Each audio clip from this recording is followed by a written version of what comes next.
আরে তুমি আমার কথাটা একটু শুনো না, ফোন কাইতো না।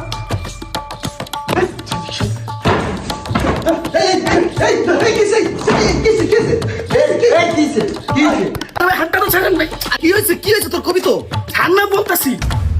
আরে ভাই আমার এতদিনের রিলেশন, ও নাকি এখন কার সাথে রিলেশনে গেছে, আমার সাথে কথা বলবো না ভাই। এই বেড়াই তোর তো ঝামেলা আছে। তোর সাথে যখন তোর গার্লফ্রেন্ড ভেজাল করছে তখন তুই এরকম পাগলামি করছিস। এখন আবার আমি যে একটা ব্যবস্থা করলাম যেটা তোর সাথে ঝামেলা না করে, তুই এখন আবার পাগলামি করতেছিস। তোর সমস্যা কি? এই ভাই আপনি উল্টাপাল্টা কিছু করেন নাই তো?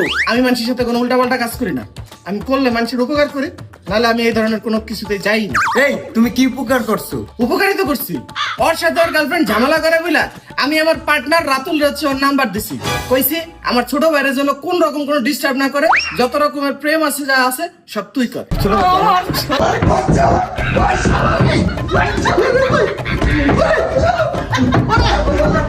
উপকার করছি তো, উপকার করছি।